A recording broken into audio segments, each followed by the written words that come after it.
people also have these narratives about time. They say, oh, I don't have enough time. I don't have enough time. But they do tend to find the time for things that they want to do. This whole narrative that it's cheaper to eat unhealthy, that's also rubbish too. So when we understand that everything we do really is emotional, and then we assign stories to it to justify why we did it, I still think that as an individual, there is a strong duty to take care of your physical and your mental health.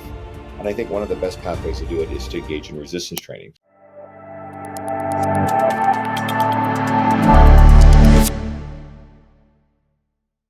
Coach, speaker, fitness writer for various health and wellness magazines and websites, whose writing connects with people all over the globe, and someone who's building a confident, informed, and humble fitness community. Our guest today on the Settle or Be Better podcast is Mr. Andrew Coates, who's going to be talking to us about struggles, mindset, and building a sustainable active lifestyle. So, welcome, Mr. Andrew, and over to you. Why don't you begin by telling us a little bit about what stands out for you about your health and wellness story so far? Well, thank you for having me on. That was probably one of the most thoughtful and professional introductions I've gotten. So that means a lot. No, I'm very grateful you have me on here. What stands out? Oh goodness, I don't even know where to begin. I think people can look at someone like myself who's been around the industry now for 12 and a half years, who has amassed a social media following, which people assign ideas of what you're like, or they think in terms of status, which I don't like thinking of, but they sometimes forget the real person that's behind there. And my own fitness journey in some ways is reflective of kind of the 1%, but it's also in ways reflective of very ordinary experience, having had a weight bench in high school, had played sports through school, had given up sports in university, and dabbled in but never quite found consistency with lifting weights while in university, having gone through not feeling good about myself, having gotten thin after university, and university life and everything that came with it was kind of over, and a weird transition phase. And so then I got very serious about the gym. And, the next 7 months, I was diehard dedicated, transformed my nutrition, which of course transformed my confidence and the way people perceive me. But then, and I maintained this for a while, but then also got into a world where, I graduated from a business school and dabbled in different things. I worked in banking and I worked in, some sales roles. I didn't enjoy them. I owned a nightclub in the city that I grew up in. I'm no longer there. I moved across the country after this. And with that came party lifestyle, which was very difficult to sustain a very consistent and active, dedication to the gym and healthy eating, while also being totally immersed within, this crazy nightlife side of things. And that was unsustainable. And then that led to traveling across the country, moving, just deciding, hey, I want a fresh start, and putting my head down in a job that I didn't find fulfilling. And then getting back into more consistent fitness to kind of rebuild a sense of self-worth, a sense of self-esteem, and get healthier again, mentally, physically healthier again. And then that turned into an invitation to come and work as a personal trainer, which I thought was not something I was interested in. So I kept saying no until I finally said yes. They were persistent. And at the start, I felt overwhelmed and I did not feel like I knew what I was doing. And it took hold, and I was assigned a lot of clients and I generated referrals and renewals early. And so I got busy and stayed busy. And then very quickly, I started getting into, I brought in a wealth of the old school kind of bodybuilding training, clean eating, nutrition sort of ideologies, which can work. But then I soon found people like Dr. Lane Norton and the strength training website T Nation and various other resources that were more evidence based, which led to a passion for learning, learning more, and getting a much deeper education in these sort of things. And that just spiraled and kept going. And then, you start to look back, and someone who might look at my career might think, well, most trainers, they enter this business because they're passionate about helping people start young. I fell into it by accident and developed a passion within a job that I was doing. And that is sort of a life thing that transcends fitness, where a lot of people could be very dissatisfied with their careers when, in fact, most sustained and successful people in business, whether it's employment or whether it's in their own business, tend to just find something that they end up being very good at and succeed at, and therefore find the passion, dedication there. So I hope there's a lot of parallels to other people's experiences instead of someone looking at me and saying, well, this person is, you know, all of the things that you introduced me as in the fitness industry and therefore sort of unrelatable, right? So I hope that makes sense. Absolutely, totally makes sense, and that's a very interesting story. And I have to tell you, I mean, I'm sure you get this a lot, but whatever you write, it has such a powerful message. And at times, these are the things that we already know, we might have heard also before, but the way you portray it, and it really speaks to the audience. And for me, also personally, I'm sure you get this a lot, but I just wanted to say this to you. I appreciate that. And that's the power of writing. And more and more I encourage people to study, learn about writing, to express writing, to practice writing. And as with anything, if you practice it consistently, you tend to get better.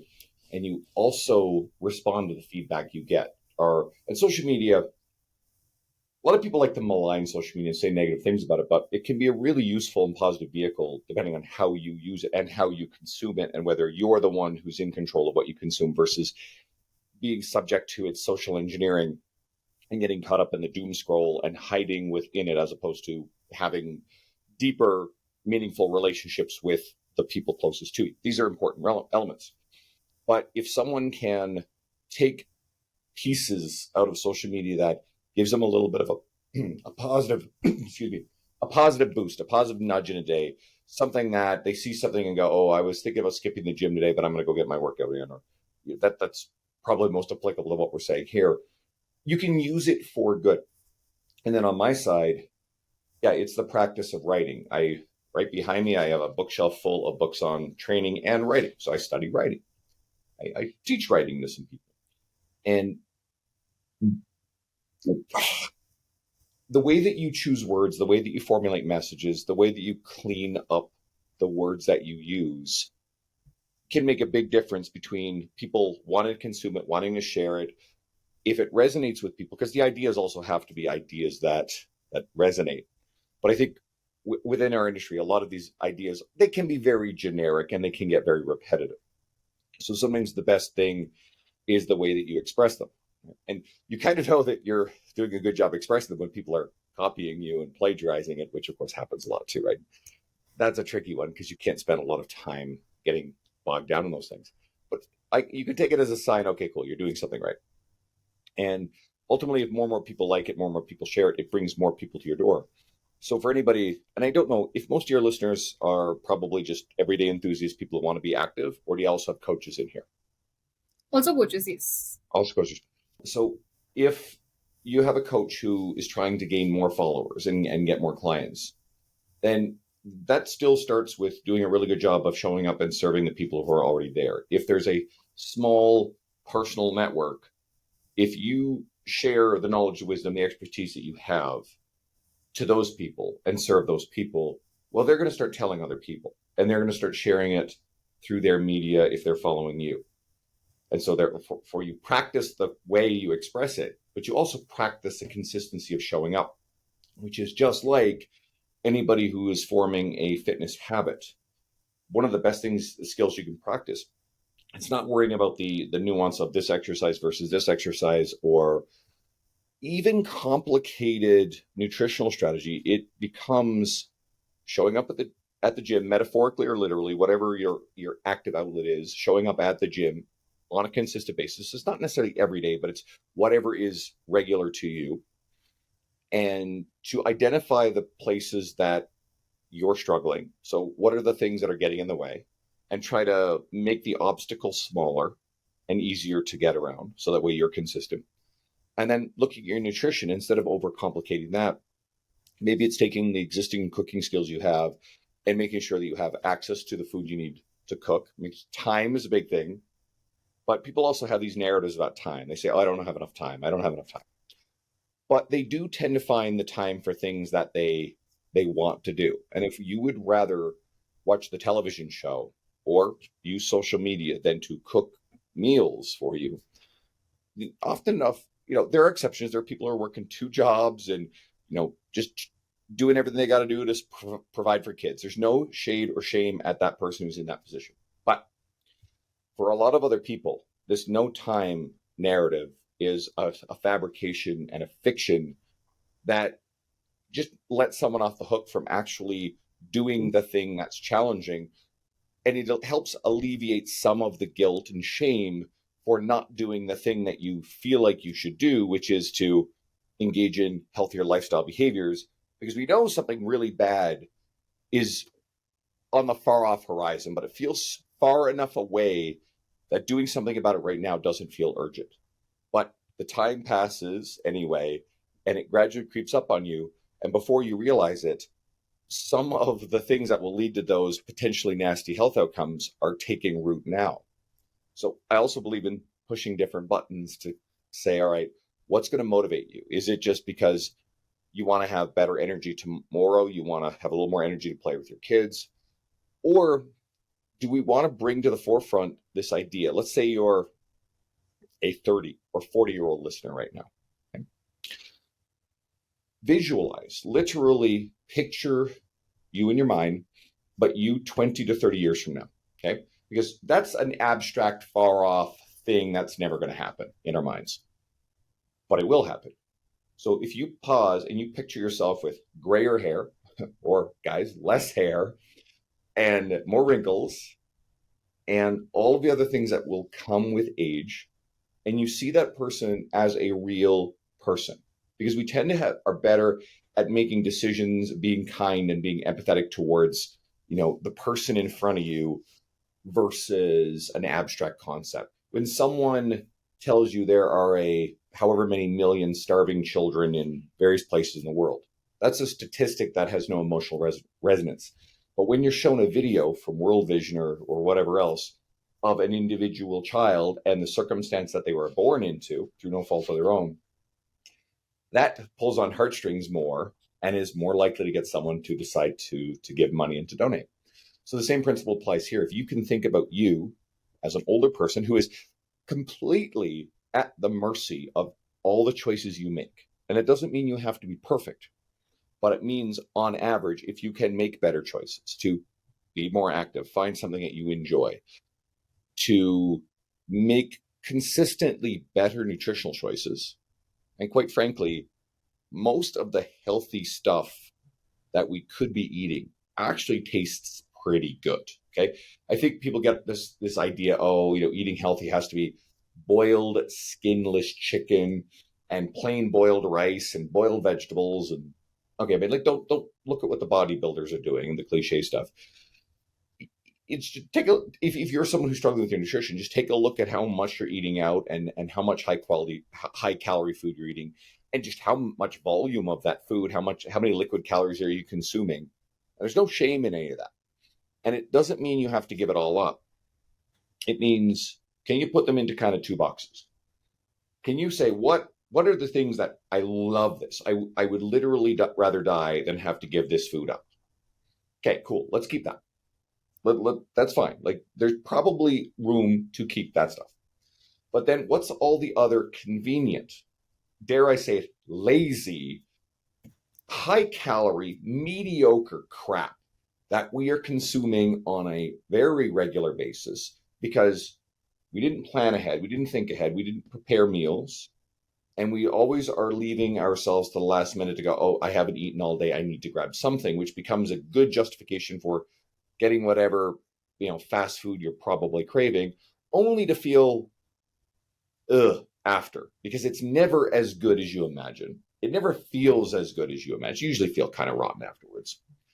And then you think about it, and there are things like, for example, for me, I really like baked salmon. I will bake a salmon in the oven. The shit's expensive these days, but I'll bake a salmon in the oven. I'll slice up some Brussels sprouts, put a bit of oil on them, and I'll boil some brown rice. And I really like that meal. I'll put a little soy sauce on it. I like that meal.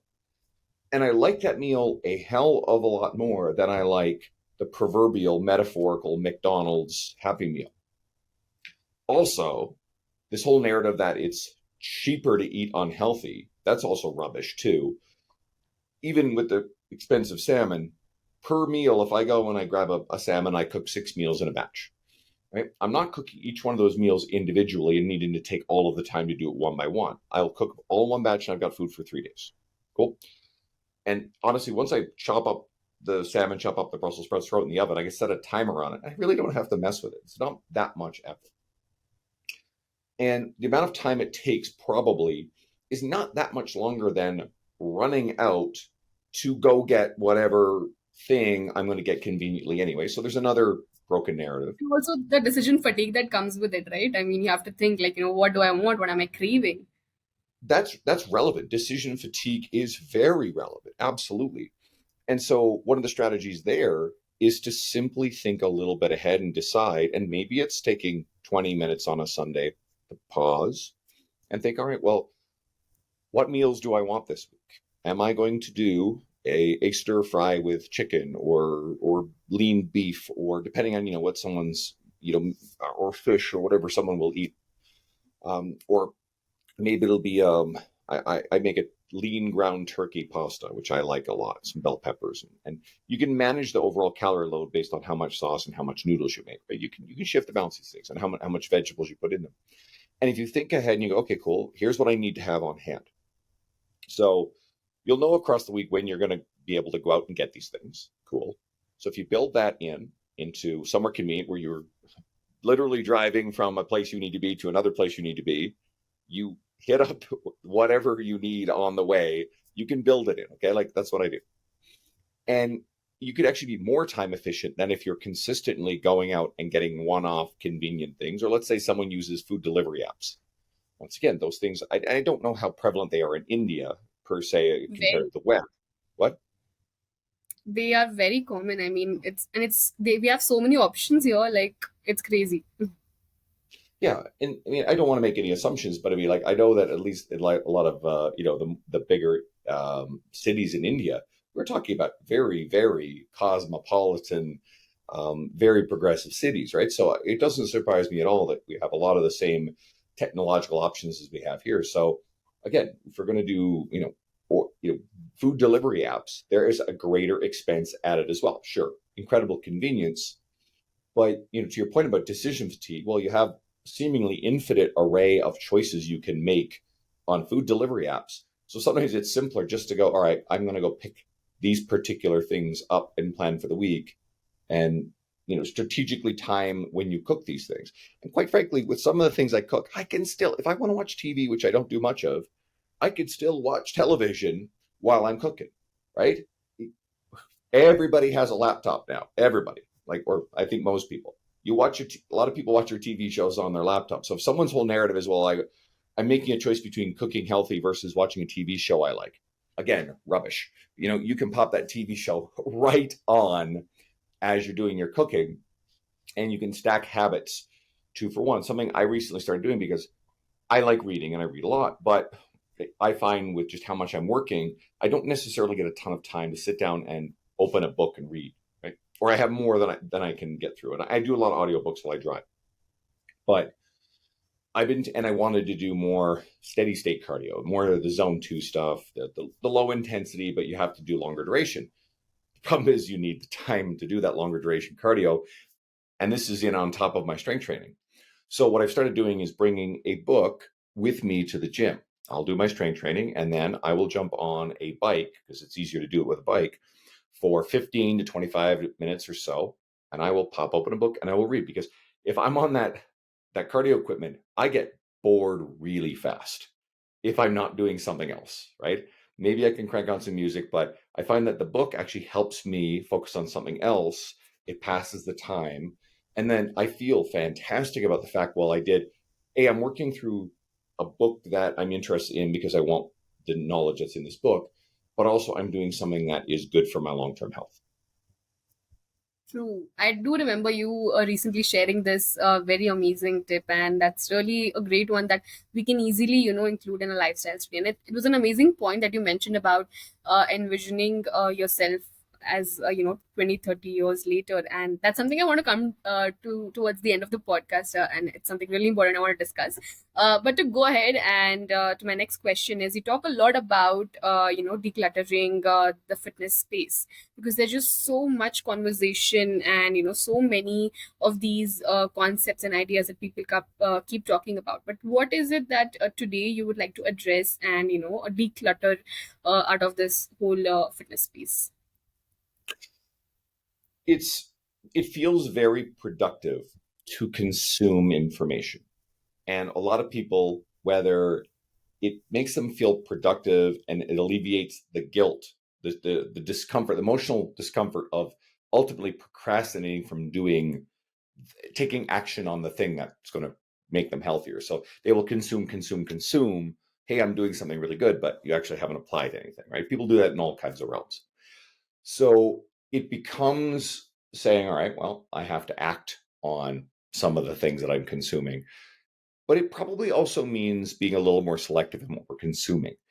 And our industry, it's wise to recognize that the fitness industry, everybody in it, myself included, is interested in developing personal brand. I'm very open about the fact that one of the most valuable and powerful things I can do is to grow personal brand. Now, I also try to be very transparent about my honorable intentions, as opposed to a lot of people in the industry, again, I think are more wired to seek status. They want what they, the benefits of what they think comes with being a higher status individual within the industry, right? They have some misconceptions to say the least, but they're ego driven. And there's a lot of that, a lot of ego driven stuff. And some of those people also want to, financially profiteer off it. And then there are people who understand that if you build a brand and reach, you can help more people and you can actually ethically generate a great livelihood. And there's a difference between the people who are trying to cash in versus the people who ethically want to help more people. And they understand that if they do something really good sustainably over the long run, you can get paid very well to help more people if you have good ideas, good products. Okay. So differentiate between that.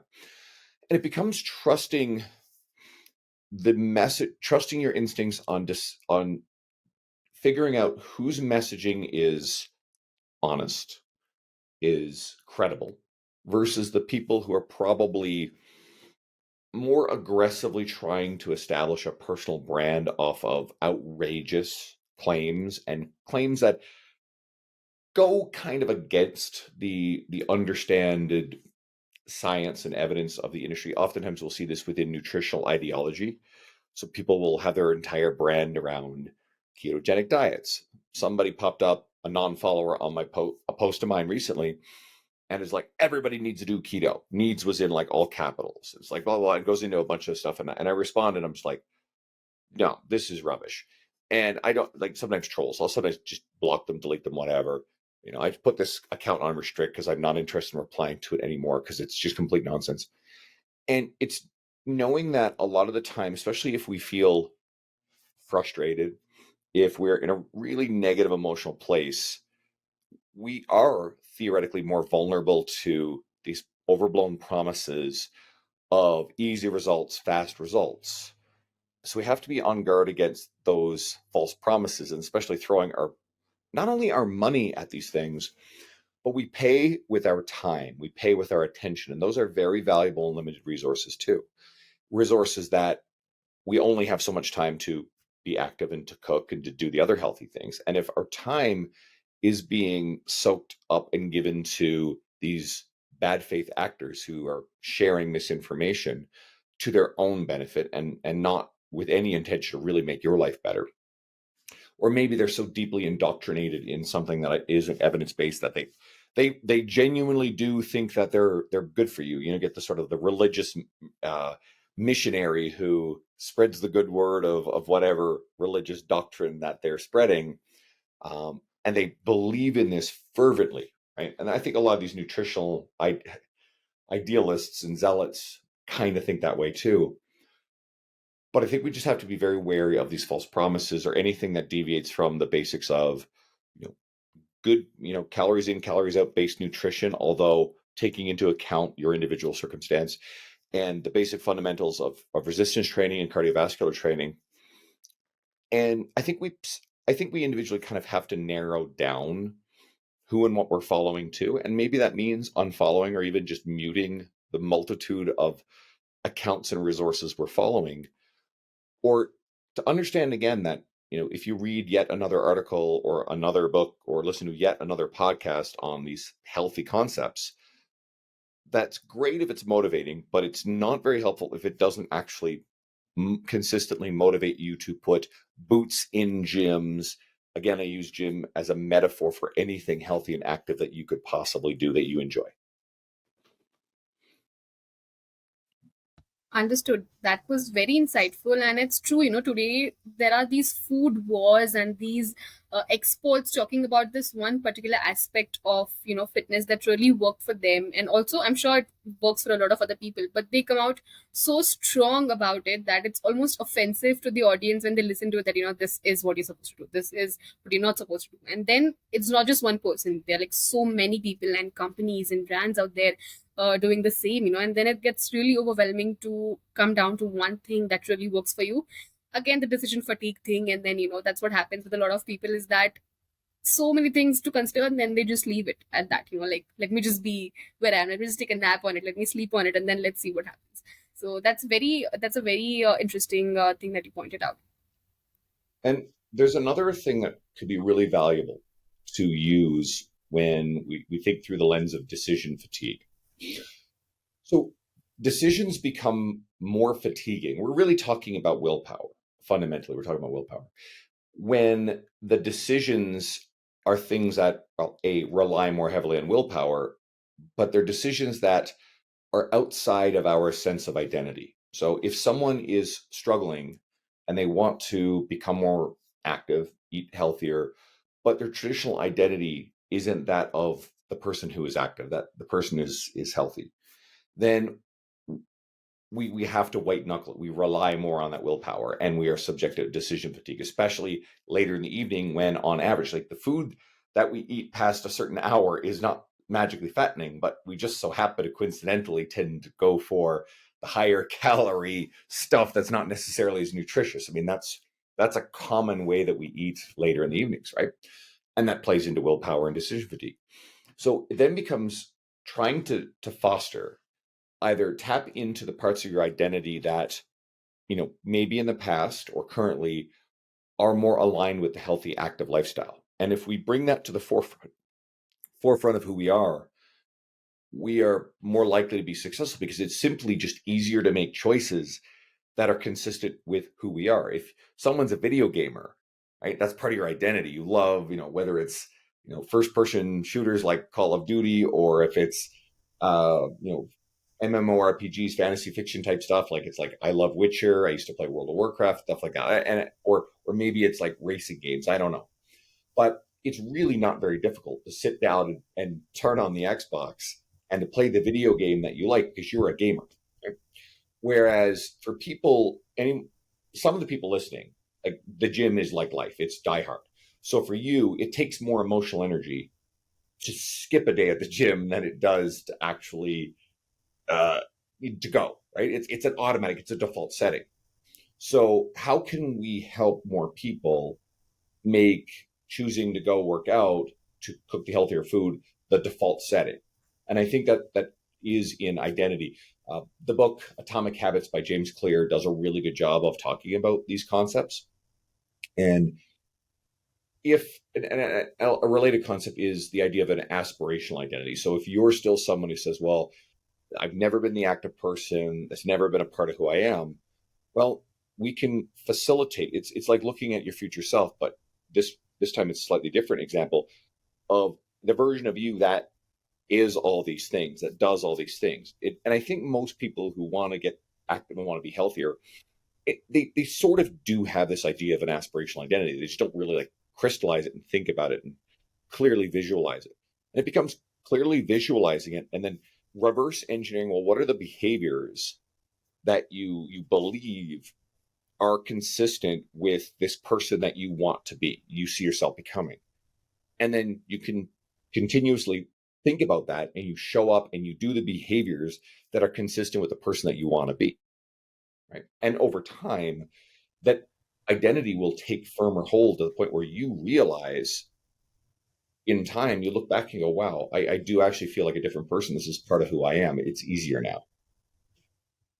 Absolutely, and that's a very interesting point because I was just going to ask you. My next question was about, how you talk a lot about being fit goes hand in hand with behavior change, and the thing that you just said about identity. How do you sort of like inculcate this in your practice and with your clients? Like, how do you put this into action and help them achieve this particular aspect?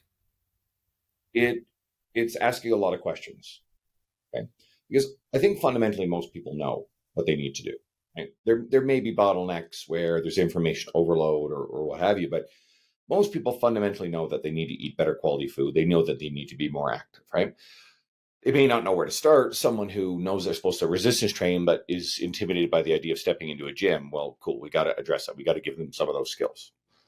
So again, it's like I said, it's asking a lot of questions, and it's challenging people to provide the answers instead of the coach saying, "Here, you need to do this, this, this, this, this." It's called the advice trap. And someone says something, you rush in and go, "Oh, I know the answer. You need to do this," and show off how smart you are. It becomes continuously asking more and more questions to get the person to arrive at the answer, because someone is far more likely to be successful and do something if they provide the answer and the solution versus you telling them the answer, the solution. And within this, one of the things that I like to do is to challenge the stories that we have woven and we have told ourselves, the narratives about why we are the way we are and why we can't change. Because people are post rationalization machines.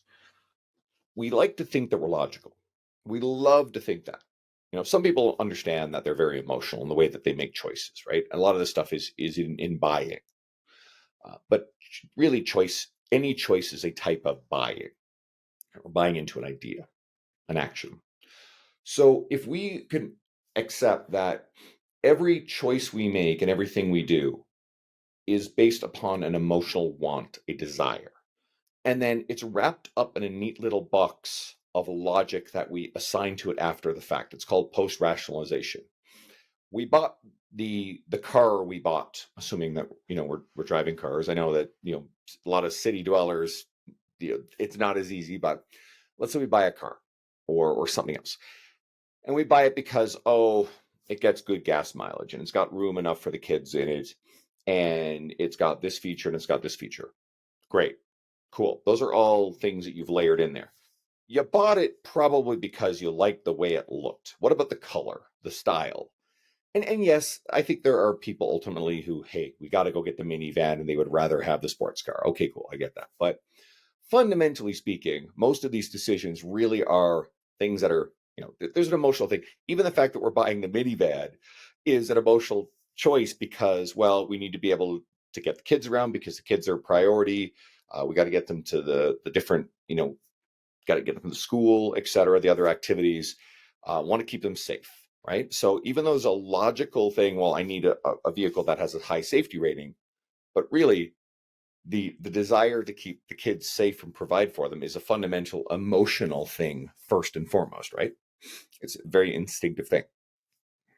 So when we understand that everything we do really is emotional, and then we assign stories to it to justify why we did it, and sometimes those stories sound better to when we tell other people about why we really did something, then we can understand that all of the choices that we're making that are, quote, not the healthy choices are also underpinned by emotion.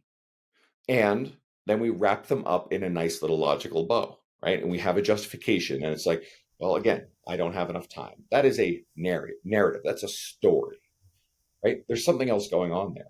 So if we continue to dig and ask questions and challenge the narratives about why we really believe what we believe, you can often peel back the layers enough to get to the truth and the answers and find out, well, the real reason why someone doesn't want to, and this is a specific example, but it actually is a real thing.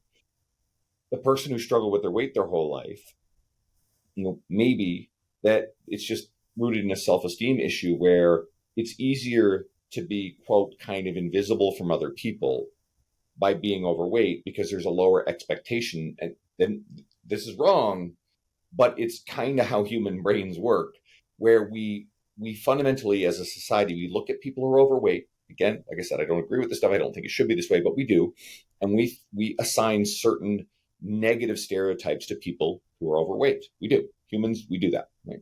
So therefore, some people can emotionally hide out in that place because there's a less of an expectation on them in certain things. Now, there's a whole bunch of different deep psychological shit for that, but this is an example. It's not everybody, but it does happen. So if we can kind of get down, all right, well, what's going on here?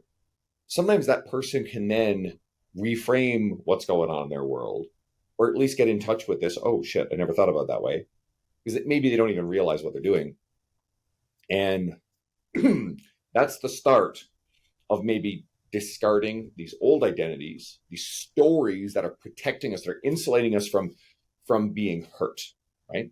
Of not putting themselves out there, about maybe not wanting to put themselves in a position where they feel confident and attractive to get involved in an emotional relationship, because ultimately it for fear of being hurt because they were hurt in the past or something terrible happened. Complicated stuff, right? There's a million different reasons why people will not change because they want to hide out from like what they think will happen if they eat healthier, if they, quote, lose the weight, if they get stronger, if they build muscle, right? And that's not everybody. It's a type of example. So again, challenging stories, challenging narratives, getting people to volunteer the actions that are needed, and then that can bring them a lot closer to then voluntarily making the choice and changing those behaviors. So that's how I approach that stuff. True. This last point is actually, it resonates big time, because a lot of time, people do hire coaches, and they're very excited about the things, but then when they get into the process of it, it doesn't feel a very voluntary choice to do some of the things that the coach might advise you, because it's like, okay, I've paid this coach and he's telling me let's do it, but at some point it's really not that deeply rooted into what they want to do. And also the thing that you said is meta questioning someone's narrative is a great way to begin the process, because a lot of times we jump into this process of becoming fit and starting working out for the first time, and it's all great, the excitement is there for the first few weeks, but it dies, and later on we do reach this plateau, or we do feel like quitting because we did not ponder over this narrative that we had, and we did not like unlock those things that were there in our mind. So that's a very great insight. Thank you for sharing that. There's another thing that's related to this too, and it definitely shows up in the, quote, New Year's resolution type behavior. There's the person who, this is not everybody, but some people do this. They fundamentally know that they don't feel good about their efforts. They don't feel good about the direction they're going in, right?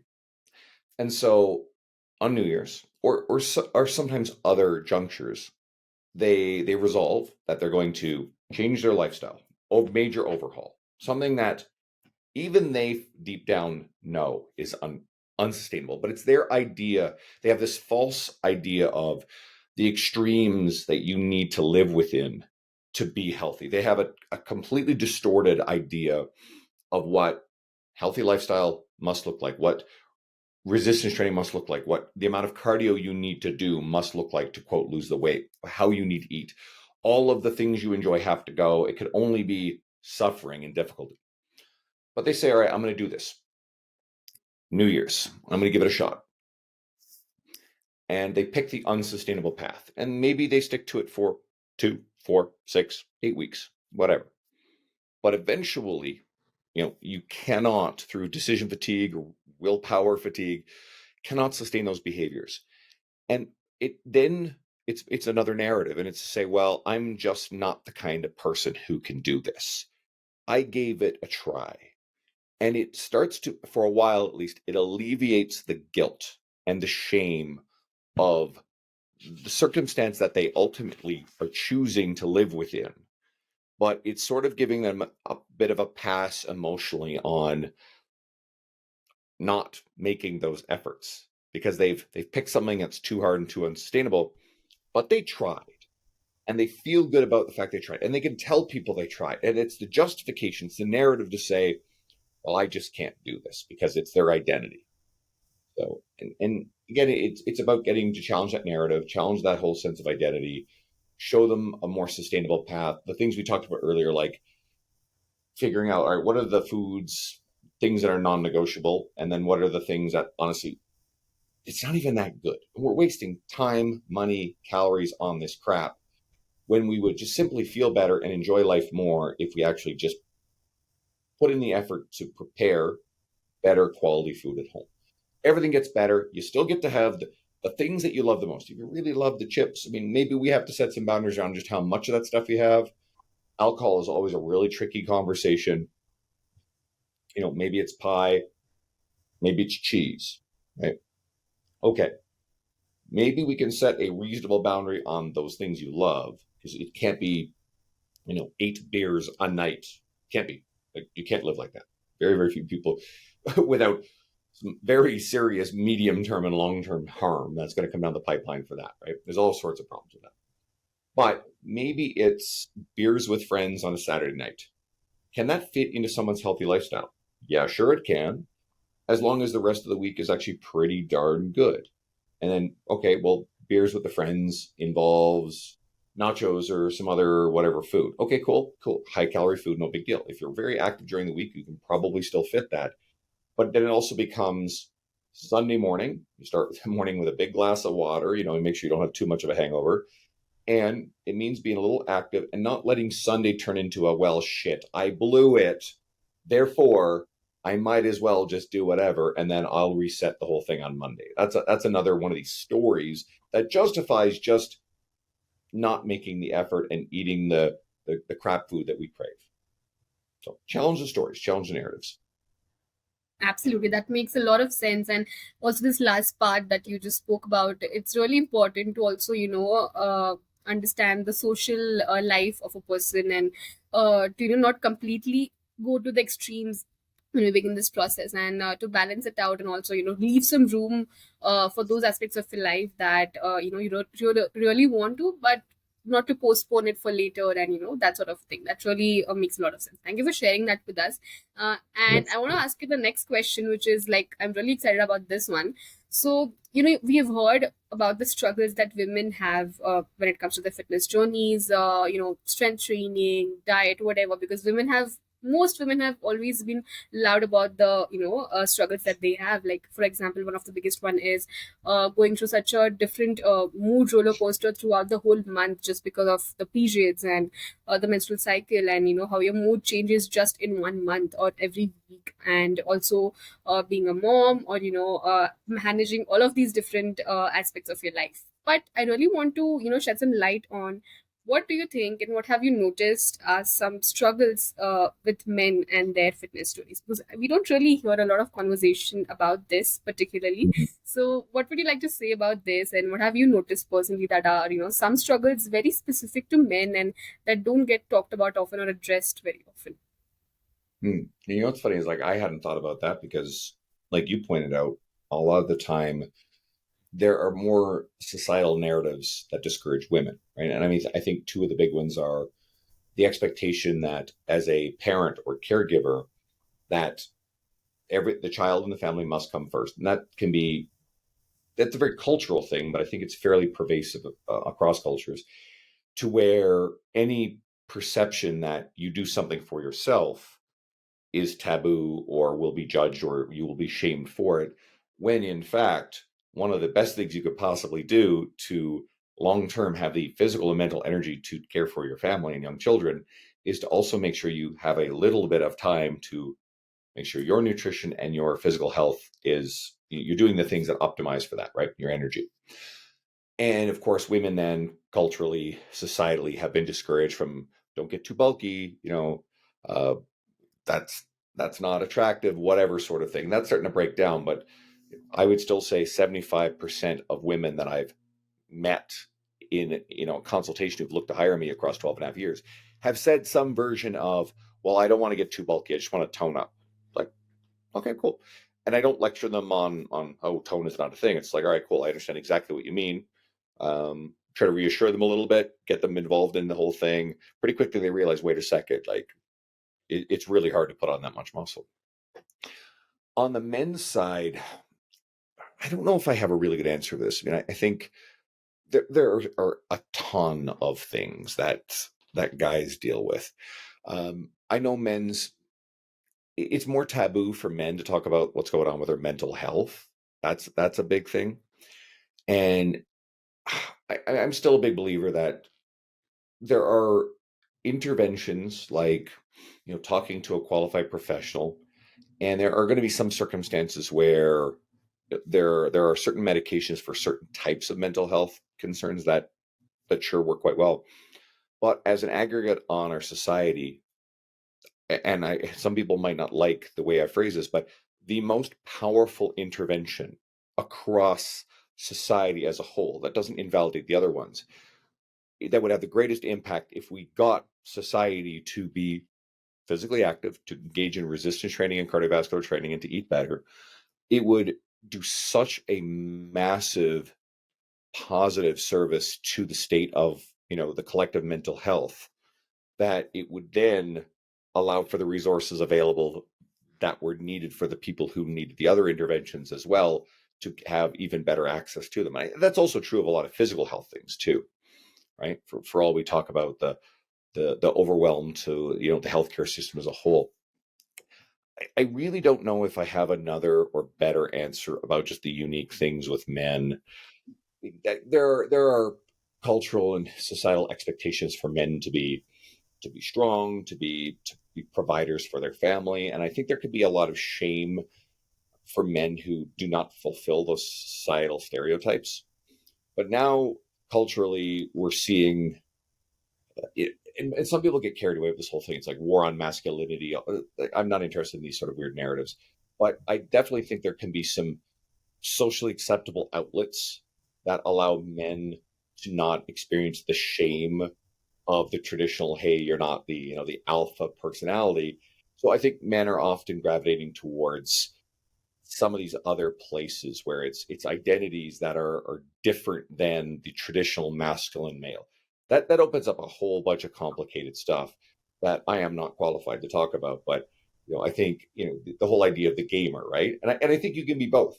You look like I don't know if you guys are familiar with Henry Cavill and The Witcher and Superman. I mean, I'm pretty sure like Superman's probably a pretty universal thing. I'm sort of speaking to the individual, but maybe you don't know who the British actor Henry Cavill is. Well, Henry Cavill plays Geralt, The Witcher. I've got my Witcher figurines right up here. I love The Witcher. Very masculine character, very badass. Superman, the ultimate in stoic masculinity. And Henry Cavill is also famous for being a gamer, right? So those identities traditionally, you're either the guy who goes to the gym, you're the jock, or you're the nerd who does all the nerdy stuff. Well, look at Thor now, right? Jacked and muscular. All these superheroes are all jacked and muscular. So as a society, I think we've created a merger within those things. But I still think that there are men that will sometimes hide out in these socially acceptable identities and camps that may allow them to not necessarily feel shame over not being the traditional kind of jockish alpha figure. And I mean, some of that stuff is total rubbish too, but I hope that at least makes sense. But my answer to that is those things are not mutually exclusive. And I still think that as an individual, there is a strong duty to take care of your physical and your mental health. And I think one of the best pathways to do it is to engage in resistance training. But it sounds to me like you're probably the right resource for the people listening. So I have to cut off there. I apologize. Thanks so much for having me on. I wish I could have given All you right. more insight to All the last right. question. Thank you so No much. worries. No worries. Thank you. Thank you once again for being here today. That's it for today's episode. You know the drill. Subscribe to the Settle or Be Better podcast, like, share, and comment on our videos. And oh, hit the bell icon because you don't want to miss the mind boggling health discussions we're about to bring for you. Why settle when you can be better?